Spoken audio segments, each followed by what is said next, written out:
بہر رحمت بہر رحمت بہر رحمت۔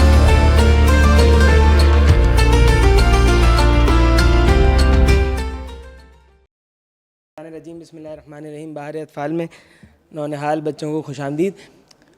بچوں، امام علی علیہ السلام کی کہانی سنانی ہے، اور آج بھی خواہش یہی ہے کہ امام علی علیہ السلام کی ہی کوئی کہانی سے آپ لوگوں کو بہرور کریں، لطف اندوز کریں۔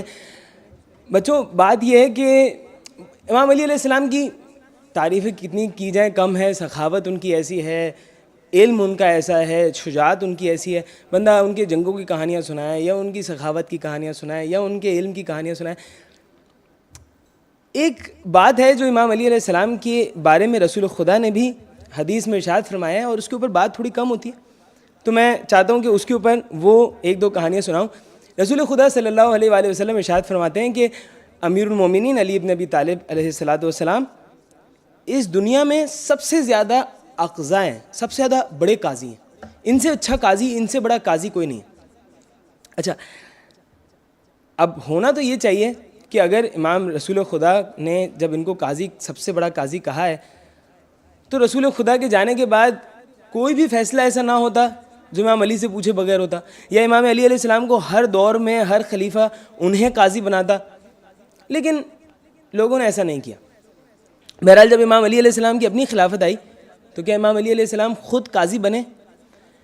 روایت یہ کہتی ہیں کہ نہیں، امام علی علیہ السلام نے قضاوت کی ذمہ داری، قاضی تھا جس کا نام تھا قاضی شریح، کوفہ کے اندر قاضی تھا، اور امام نے اسی کو قضاوت کی ذمہ داری دی ہوئی تھی کہ تم ہی فیصلے کیا کرو۔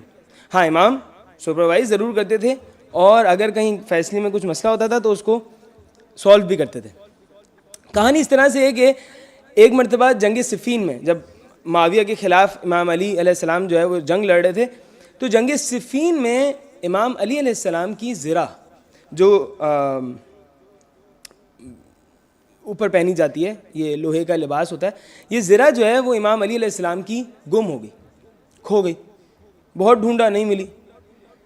جنگ صفین مکمل ہو گئی، سب چلے گئے گھروں پہ، زرہ امام علی علیہ السلام کی کھو چکی ہے۔ کچھ دنوں کے بعد امام نے کوفہ میں دیکھا کہ ایک شخص ہے جس نے وہی زرہ پہنی ہوئی ہے کہ جو امام علی علیہ السلام کی تھی۔ امام علی علیہ السلام نے نشانیاں دیکھی، پہچان گئے کہ یہ میری زرہ ہے۔ اب فیصلہ امام کرنا چاہتے ہیں، امام خلیفہ ہیں، امام بادشاہ ہیں، کوئی انہیں منع نہیں کر سکتا، لیکن امام نے کہا کہ نہیں، اس کو کہا کہ بھائی یہ زرہ میری ہے، اس نے کہا کہ نہیں یا علی، یہ زرہ تو میری ہے۔ مرتبہ اتنا بلند ہے کہ امام یہ نہیں کہہ رہے کہ میں بادشاہ ہوں، مجھ سے ایسے کیسے بات کر سکتا ہے، میں کہہ رہا ہوں کہ میری زرہ ہے۔ نہیں، امام نے کہا کہ چلو ٹھیک ہے، قاضی کے پاس چلتے ہیں۔ قاضی شریح کے پاس امام علی علیہ السلام اس کو لے کے جاتے ہیں، اور قاضی شریح کے پاس جب دیکھتا ہے قاضی شریح کہ بھائی خود خلیفہ ایک فریق بن کے آیا ہے، ایک پارٹی خلیفہ، ایک پارٹی میں جو ہے وہ خود بادشاہ ہے، اور ایک پارٹی میں ایک عام انسان ہے، بلکہ عام انسان بھی نہیں ہے، ایک مسلمان بھی نہیں ہے، ایک عیسائی ہے۔ یہ کہتے ہیں کہ چلیں مسئلہ بتائیں۔ امام نے فرمایا کہ بھائی یہ زرہ میری ہے۔ قاضی شریح نے عیسائی سے پوچھا بھائی زرہ کس کی ہے؟ اس نے کہا میری ہے۔ ابھی پریشان ہو گیا قاضی شریح، پریشان ہو گیا۔ کیوں؟ اس لیے کہ سامنے جو پارٹی ہے وہ امام علی علیہ السلام ہے، خود خلیفہ ہیں، بادشاہ ہیں، ان کو کیسے بولیں کہ بھائی آپ گواہ پیش کریں؟ جب یہ تھوڑا سا پریشان نظر آیا نا، تو امام نے کہا کہ اے شریح، تم پریشان مت ہو، تم یہ مت سمجھو کہ میں امام ہوں، میں خلیفہ ہوں، میں بادشاہ ہوں، تم عام فریق بن کے فیصلہ کرو۔ کہنے لگا یا علی، دیکھیں زرہ اس کے پاس ہے، آپ کے پاس زرہ نہیں ہے، تو بنتا تو یہ ہے کہ آپ گواہ پیش کریں کہ یہ زرہ آپ کی ہے، کیونکہ زرہ اس کے پاس ہے تو وہ تو مالک ہے۔ اگر آپ دعویٰ کر رہے ہیں کہ بھائی یہ زرہ آپ کی ہے، تو پھر آپ کو وٹنس لانے پڑیں گے، گواہ لانے پڑیں گے جو یہ کہیں کہ ہاں بھائی یہ عیسائی کی زرہ نہیں ہے، یہ امام علی کی زرہ ہے جو اس نے چرائی ہے۔ امام علی علیہ السلام کہنے لگے کہ شریح، میرے پاس کوئی گواہ تو نہیں ہے، گواہی کے لیے تو میں اکیلا ہوں، میرے پاس کوئی گواہ نہیں ہے جو یہ وٹنس دے سکیں، تمہیں جو ہے وہ شہادت دے سکیں، گواہی دے سکیں کہ بھائی یہ زرہ میری ہے۔ قاضی شریح پھر پریشان ہو گیا، اس لیے کہ اب تک تو مسئلہ تھا صرف سوال جواب کا، اب مسئلہ یہ ہے کہ امام علی کے پاس گواہ نہیں ہے، اور اصولی طور پر اگر گواہی کے طور پہ, فیصلے کے طور پہ دیکھا جائے تو اگر امام کے پاس گواہ نہیں ہے تو امام کا دعویٰ باطل ہے. امام کو کہہ دیں گے کہ بھائی آپ جو ہے وہ جھوٹ کہہ رہے ہیں اور یہ زرہ جو ہے وہ عیسائی کی ہے. لیکن امام کو کیسے کہہ دے کہ آپ جھوٹ کہہ رہے ہیں؟ امام کی طرف گواہی یہ سوچنا بھی کہ امام جھوٹ کہہ رہے ہوں گے, یہ کفر ہے. وہ شریع بھی سمجھتا ہے کہ بھائی امام کو اس طرح نہیں کہہ سکتا کہ میں آپ جھوٹی گواہی دے رہے ہیں, اور جب تک گواہی نہیں ہے تب تک فیصلہ بھی نہیں دے سکتے کہ بھائی عیسائی کی زرہ نہیں ہے.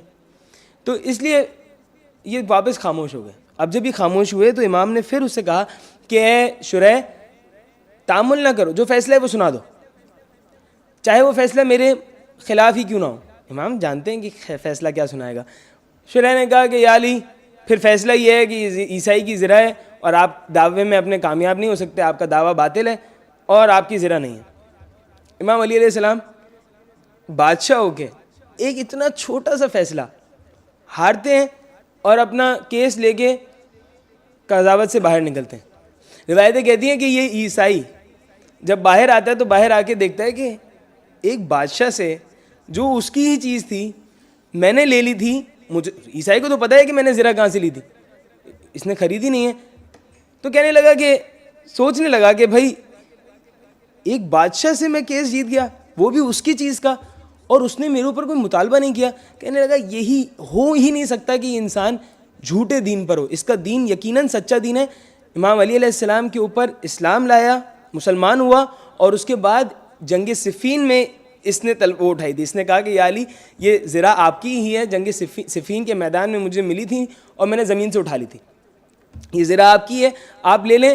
اسلام قبول کرتا ہے اور امام علی علیہ السلام کے ساتھ جنگ نہروان میں جنگ کرتا ہے اور شہادت پر فائز ہوتا ہے. ایک دوسرا فیصلہ, اب اس مرتبہ تو شریع کے فیصلے کو امام نے مان لیا. ایک مرتبہ امام مسجد میں داخل ہوئے, اور مسجد میں داخل ہوتے ہیں تو ایک شخص روتا ہوا آتا ہے امام کے پاس, اور لوگ جو ہے اس کو تسلیاں دے رہے ہیں کہ کوئی بات نہیں, صبر کرو, صبر کرنا, خدا تمہارے والد کو صبر دے, تمہارے والد کو جو ہے وہ نیک توفیقات دے یا جنت میں جگہ دے, اور اس طرح تسلیاں دیتے ہوئے یہ سب ماجرا امام نے دیکھا. یہ جوان جو ہے وہ امام کے پاس آتا ہے اور امام سے کہتا ہے کہ امیر المومنین میرے ساتھ ظلم ہو گیا. امام نے فرمایا کہ کیا ظلم ہوا؟ کہنے لگا مولا میرا ایک مسئلہ ہے, اور وہ مسئلہ لے کے میں قاضی شریع کے پاس گیا تھا, لیکن قاضی شریع نے جو فیصلہ کیا ہے وہ میں مان نہیں سکتا, مجھے یقین نہیں آتا اس فیصلے پہ. امام نے فرمایا کیا فیصلہ کیا, کیا مسئلہ ہے؟ کہنے لگا مولا مسئلہ یہ ہے کہ میرے بابا ان قافلے والوں کے ساتھ سفر پہ گئے تھے اور ان کے پاس مال کثیر تھا, تجارت کے سفر پہ گئے تھے, غالباً بہت سارا مال تھا. جب واپس آیا قافلہ تو پورا قافلہ واپس آیا, میرے بابا واپس نہیں آئے. نہ صرف یہ کہ میرے بابا واپس نہیں آئے, میں نے ان سے کہا کہ بھائی میرے بابا کو کیا ہوا؟ اب اس زمانے میں اس طرح نہیں ہوتا تھا کہ جس طرح آج کل ہوتا ہے کہ آپ کے پاس فون کال ہے, آپ فوراً بات کر سکتے ہیں کہ بھائی طبیعت خراب ہے, اور سفر بھی اتنے چھوٹے نہیں ہوتے کہ بندہ ایک ہفتے میں گیا اور دوسرے ہفتے واپس آ گیا, ایک فلائٹ سے گیا دوسری فلائٹ سے واپس آ گیا. نہیں, اب وہ لمبا سفر ہے, 6 مہینے کے, 1 سال کے سفر ہیں. کہتے ہیں کہ جب, اور ایسا ہوتا ہے عموماً کہ بھائی جب اتنا لمبا سفر ہے, اب 6 مہینے کا 1 سال کا سفر ہے, انسان کو مرنے میں کتنی دیر لگتی ہے؟ بیمار ہوا مر گیا. اور سفر میں تو خاص طور پہ جب آپ کے پاس کوئی آرام کی جگہ نہیں ہے, کوئی چین کی جگہ نہیں ہے, تو مرنے کی تعداد بہت زیادہ ہوتی تھی. اب یہ شخص کہتا ہے کہ یہ لوگ جو میرے پاس آئے انہوں نے کہا ہے کہ آپ کے بابا مر گئے. یہ لوگ پورا قافلہ واپس آ گئے, میرے بابا واپس نہیں آئے. میں نے ان سے پوچھا اگر ٹھیک ہے, اگر میرے بابا مر گئے تو جو میرے بابا کا ساز و سامان تھا, جو ان کے پاس مال تھا, جو تجارت کے لیے لے گئے تھے, اس کا کیا ہوا؟ اگر میرے بابا مر گئے تھے تو یقیناً کچھ وصیت کر کے گئے ہوں گے, کوئی مال دیا ہوگا انہوں نے کہ بھائی یہ میری بیٹے کو دے دینا. کہنے لگے نہیں بھائی, ہم نے تو آپ کے بابا کو دیکھا, وہ مرے لیکن ان کے پاس کوئی مال نہیں تھا, وہ ایسے ہی اس دنیا سے چلے گئے, ان کے پاس ان کے پیچھے جو ہے وہ کوئی مال ہمیں نہیں ملا. یہ شخص کہتا ہے کہ امیر المومنین میں نہیں مان سکتا کہ ایسا ہوا ہے جیسے یہ لوگ کہہ رہے ہیں. قاضی شریع کے پاس چلے امام, اور اب قاضی شریع سے جا کے پوچھا کہ اے قاضی تم نے یہ فیصلہ کیسے کیا؟ کہنے لگا امیر المومنین میں نے اس سے پوچھا, اس کے بابا گئے تھے, اب یہ ہے ایک بندہ, وہاں پہ اتنے سارے قافلے والے, اور سب قافلے والے یہی کہہ رہے ہیں کہ اس کے بابا مرے ہیں اور ان کے پاس پیسے نہیں تھے, تو اب میں کس کی بات مانوں؟ میرے پاس اس لڑکے کے پاس کوئی گواہ نہیں ہے, جیسے امام علی کے پاس بھی کوئی گواہ نہیں تھا, اس لڑکے کے پاس بھی کوئی گواہ نہیں ہے, اور ان قافلے والوں کے پاس بہت سارے گواہ ہیں, وہ سب یہی کہہ رہے ہیں کہ بھائی ان کے بابا مرے اور کوئی پیسے چھوڑ کے نہیں گئے. تو فیصلہ تو یہی بنتا ہے. میں نے ان سے قسم لے لی, انہوں نے قسم بھی کھا لی, تو فیصلہ میں نے سنا دیا کہ بھائی ان کے بابا کچھ بھی پیسے چھوڑ کے نہیں گئے. امام نے کہا کہ نہیں, اب کروں گا میں فیصلہ. قاضی شرح کو بولا آپ سائڈ میں جاؤ, میں مسند قضاوت پہ بیٹھوں گا اور میں فیصلہ سناؤں گا. اب امام کے فیصلے, امام خود اپنی ایک حدیث میں فرماتے ہیں کہ اگر میرے لیے عدالت لگا دی جائے اور مجھے بٹھا دیا جائے تو خدا کی قسم میں توریت والوں کے لیے توریت سے فیصلے کروں گا, زبور والوں کے لیے زبور سے فیصلے کروں گا, انجیل والوں کے لیے انجیل سے, اور قرآن والوں کے لیے قرآن سے فیصلے کروں گا. اور ایسے فیصلے کروں گا کہ توریت, زبور, انجیل یہ ساری کتابیں گواہی دیں گی کہ یا علی آپ نے صحیح فیصلہ کیا. تو اب مولا مسند قضاوت پہ بیٹھ گئے اور اب امام فیصلہ سنانے والے. امام نے فرمایا خدا کی قسم میں آج وہ فیصلہ کروں گا جو حضرت داؤد علیہ السلام کے سوا کسی نے نہیں کیا. حضرت داؤد علیہ السلام کے فیصلے مشہور ہیں. حضرت داؤد علیہ السلام خدا کے نبی تھے, حضرت موسیٰ علیہ السلام کے بعد نبی بنے تھے اور انہیں بادشاہت ملی تھی, تو یہ بھی فیصلے کیا کرتے تھے. امام علی علیہ السلام, اب حضرت داؤد کے علاوہ آج تک یہ روایت ہمارے پاس اور کہیں سے نہیں, اگر ہے تو امام علی نے ہمیں بتایا کہ حضرت داؤد نے اس طرح فیصلہ کیا. امام نے فرمایا کہ میں حضرت داؤد کی ایسا فیصلہ کروں گا جو حضرت داؤد علیہ السلام کے علاوہ کسی نے نہیں کیا ہوگا. فیصلے کے لیے کیا کیا, فیصلے کے لیے کہا کہ اچھا ٹھیک ہے سارے قافلے والوں کو بلاؤ. قافلے والوں کو بلا لیا, کہا ایک پیپر پین لے کے ایک کاتب کو بلاؤ جو بھی پروسیڈنگز ہوگی وہ لکھے گا, جو بھی کورٹ کے اندر جو کیس چلے گا وہ پورا کیس لکھے گا. صحیح ہے. کہا ان سب کو مسجد کے ستونوں میں, اب مسجد میں فیصلہ ہو رہا ہے تو کہا کہ مسجد کے ستونوں کے پیچھے ایک ایک بندے کو کھڑا کرو. ہر بندے کو ایک ایک ستون کے پیچھے کھڑا کر دیا, دور دور بندے کھڑے ہو گئے. کہا ان سب کے چہروں کو باندھ دو, ان کے چہروں کے اوپر کپڑا باندھ دو, یہ سب کے سب ایک دوسرے کو دیکھ بھی نہ سکیں, کسی سے بات نہیں کر سکیں, ان کو نہیں پتا کیا ہو رہا. اب امام علی علیہ السلام مسند قضاوت پہ بیٹھے اور بولا ایک بندے کو بلا کے لاؤ. اب سارے تماشائی جو امام علی علیہ السلام کے کوفے کے اندر دیکھنا چاہتے ہیں کہ امام کا قضاوت کا فیصلہ کیا ہوتا ہے جو حضرت داؤد جیسا فیصلہ ہے, سب بیٹھے ہوئے. امام نے فرمایا کہ ایک شخص کو بلاؤ. وہ شخص آیا. امام نے اس سے کہا کہ ٹھیک ہے تم مجھے بتاؤ کہ یہ جو ان کے جس کے بارے میں بات ہو رہی ہے جو مر گئے وہ تمہارے ساتھ کب نکلے تھے؟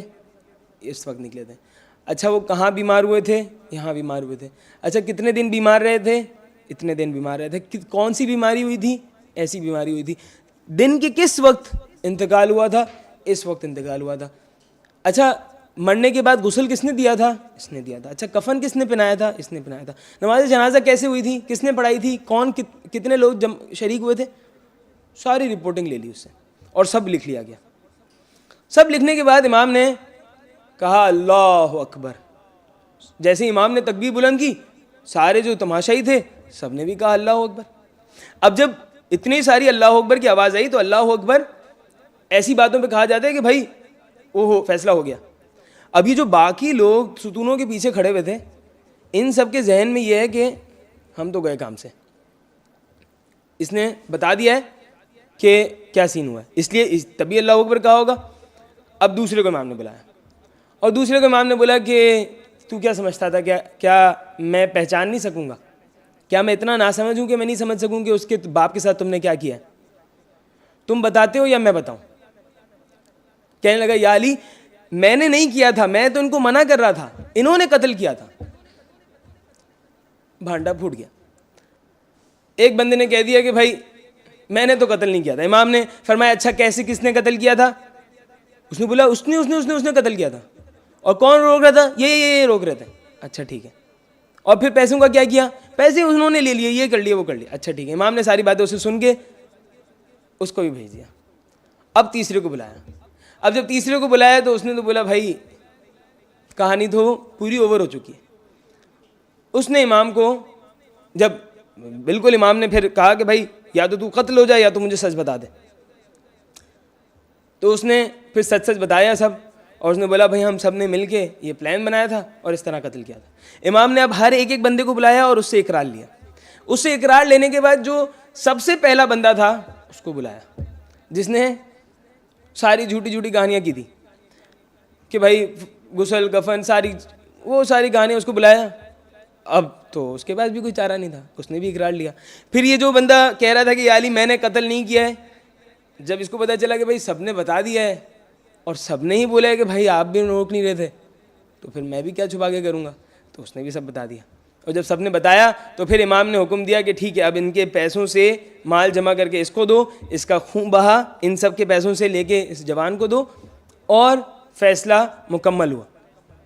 اب سوال یہ ہوتا ہے کہ انہوں نے کیا فیصلہ کیا تھا جو حضرت داؤد علیہ السلام نے فیصلہ کیا تھا؟ تو حضرت داؤد علیہ السلام کا فیصلہ اسی طرح کا تھا کہ ایک بیوی تھی جو اپنے شوہر کے اوپر حضرت داؤد علیہ السلام کے پاس آئی تھی کہ اے حضرت داؤد علیہ السلام, میرا شوہر سفر پر گیا تھا اور وہ واپس نہیں آیا, اور لوگوں نے اس کا مال اسباب سب لوٹ لیا ہے. حضرت داؤد علیہ السلام نے کہا بھائی تمہارے پاس کیا دلیل ہے؟ اس نے کہا دلیل کوئی نہیں, لیکن یہ لوگ کہہ رہے ہیں کہ مال دولت نہیں ہے.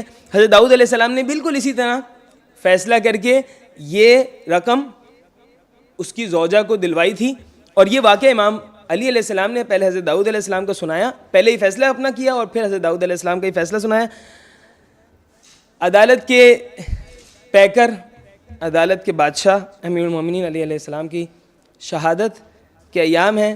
دعا کرتے ہیں کہ پروردگار ان کے دشمنوں پر لعنت کرے اور امام زمانہ کے ظہور میں تعجیل کرے, تاکہ ان کے ساتھ مل کر قاتلان دشمنان آل محمد اور مولا کائنات کے دشمنوں سے بدلہ لیا جا سکے. بہر رحمت بہر رحمت بہر رحمت